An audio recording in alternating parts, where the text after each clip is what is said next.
अस्सलामुअलैकुम my YouTube family, कैसे हैं आप सब। उम्मीद है कि आप सब खैरियत से होंगे। जैसा कि आजकल बहुत ही ज़्यादा गर्मियां हैं, किचन में जाने का बिल्कुल भी दिल नहीं करता है। आज मैं आपसे क्विक एंड इजी बहुत ही ज़्यादा मज़ेदार से कद्दू के रायते की रेसिपी शेयर करूंगी। आप चाहें तो इसे लौकी का रायता भी कह सकते हैं। मैं आपसे तमाम टिप्स और ट्रिक्स शेयर करने वाली हूँ। बस आपने वीडियो को लास्ट तक वॉच करना है ताकि रेसिपी का कोई भी पॉइंट आपसे मिस ना हो। चले बगैर टाइम वेस्ट किए मज़ेदार से कद्दू के रायते को बनाना स्टार्ट करते हैं। मैंने लिया है एक छोटे साइज़ का कद्दू।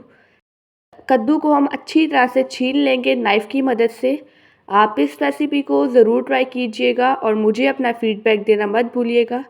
जो इसकी ऊपर वाली डंडी है उसे मैंने रिमूव नहीं किया है, क्योंकि हम उसी से पकड़कर इसे ग्रेट करेंगे, ठीक है।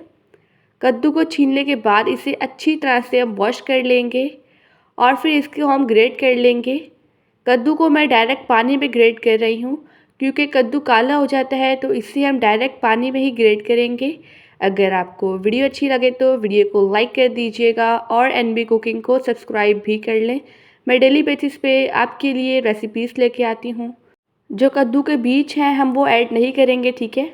मैंने कद्दू को अच्छी तरह से ग्रेट कर लिया है। अब जो इसका पानी है उससे हम स्क्वीज़ कर लेंगे, निचोड़ लेंगे। ये रायता बहुत ही ज़्यादा मज़ेदार बनता है। आप इस रेसिपी को ज़रूर ट्राई कीजिएगा। और इस तरह से इसे हम किसी भी पतीले में ऐड करते जाएंगे। मैंने सारे कद्दू को अच्छी तरह से निचोड़ लिया है। अब इसमें हम हस्बे ज़रूरत पानी ऐड करेंगे, जिसमें ये अच्छी तरह से डिप हो जाए। इसे हम चूल्हे पे चढ़ा लेंगे। कद्दू को हमने मीडियम फ्लेम पर बॉईल करना है तकरीबन 7 से 8 मिनट के लिए, ताकि कद्दू अच्छी तरह से पक जाए। अभी रिसेंटली मैंने आपसे समर स्पेशल बहुत ही ज़्यादा मज़ेदार सी रेसिपीज़ शेयर की हैं। अगर आपने वो रेसिपीज़ नहीं देखी तो आप मेरे चैनल पर विज़िट कर सकते हैं। कद्दू यहाँ पर अच्छी तरह से पक चुका है। अब इसे हम किसी भी टोकरी में निकाल लेंगे या फिर छन्नी में, ठीक है।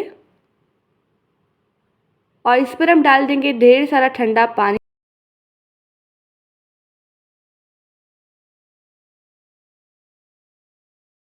और कद्दू को हम अच्छी तरह से निचोड़ लेंगे, क्योंकि हमने इसे रायते में ऐड करना है। अगर इसको हमने निचोड़ा नहीं तो फिर जो हमारा रायता है वो पतला हो जाएगा, ठीक है, क्रीमी नहीं बनेगा।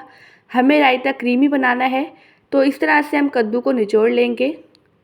यहाँ पर आप देख सकते हैं हमारे पास कद्दू आ चुका है और इसका कलर आप देख सकते हैं कितना ज़्यादा बेहतरीन आया है। अब हम मज़ेदार से रायते का फाइनल स्टेप करते हैं। एक बाउल में ऐड कर देंगे 1 पाव के बराबर ठंडा दही। अब दही को हमने अच्छी तरह से फेंट लेना है। मैं आपको एक टिप दूंगी, रायता बनाने से पहले हमेशा दही को फेंटा जाता है।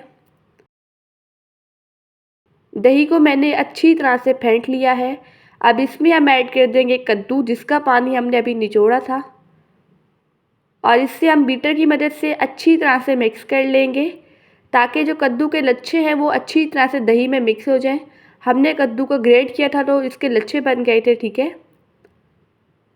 अच्छी तरह से मिक्स कर लिया है। अब इसमें हम बाकी के इंग्रेडिएंट्स ऐड करते हैं। इसमें हम ऐड कर देंगे एक छोटे साइज़ का चॉप किया हुआ प्याज। प्याज को मैंने चॉप करने के बाद ठंडे पानी में ऐड कर लिया था और फिर इसका पानी मैंने ड्रेन कर लिया था। इसमें हम ऐड कर देंगे चॉप किया हुआ खीरा और साथ ही ऐड कर देंगे चॉप किया हुआ टमाटर। और इसे फ्लेवरफुल बनाने के लिए 1 अदद नींबू का जूस ऐड कर देंगे। रायते को तीखा बनाने के लिए 1 अदद चॉप की हुई हरी मिर्च ऐड करेंगे। और इसमें हम ऐड कर देंगे 1 टेबल स्पून के बराबर ताज़ा हरा धनिया और पुदीना। अब इसमें हम स्पाइसेस ऐड करते हैं। चटखारेदार बनाने के लिए ऐड करेंगे 1 टीस्पून के बराबर चाट मसाला। साथ ही इसमें हम ऐड कर देंगे 1 टीस्पून के बराबर ज़ीरा पाउडर और टेस्ट के अकॉर्डिंग नमक ऐड कर देंगे। रायते में हम ऐड करेंगे हाफ़ टी स्पून के बराबर कुटी हुई लाल मिर्च। अब चम्मच की मदद से इन तमाम चीज़ों को अच्छी तरह से मिक्स कर लेंगे। जैसा कि अभी गर्मियां हैं, किचन में जाने का बिल्कुल भी दिल नहीं करता है। आप इस रायते को बनाकर एक बड़े से बाउल में पूरे 1 हफ्ते तक फ्रिज में रख सकते हैं। ये 1 हफ्ते तक बिल्कुल भी ख़राब नहीं होगा। अब इस मज़ेदार से रायते को हम सर्व करते हैं। चीज़ तो हम बना लेते हैं, लेकिन उसे सर्व भी हमने अच्छे तरीके से करना होता है ताकि वो देखने में भी खूबसूरत लगे। तो इस तरह से रायते को हम ऐड कर देंगे एक प्याले से बाउल में। इस पर हम कुटी हुई लाल मिर्च स्प्रिंकल कर लेंगे, साथ ही इस पर हम साबुत ज़ीरा स्प्रिंकल कर लेंगे और लास्ट में इसमें हम ऐड कर देंगे ताज़ा हरा धनिया बारीक कटा हुआ। माशाअल्लाह, अल्हम्दुलिल्लाह, हमारा मज़ेदार सा कद्दू का रायता बनकर रेडी हो चुका है। जो कद्दू है ये ठंडा होता है, तो आपने इसे समर्स में लाजमी बनाना है। आई होप कि आपको आज की रेसिपी बहुत ही ज़्यादा पसंद आई होगी। आप सब अपना ढेर सारा ध्यान रखिएगा, मुझे अपनी दुआओं में याद रखिएगा। अब मिलते हैं कल किसी नई रेसिपी के साथ। जब तक के लिए अल्लाह हाफ़िज़, बाय बाय।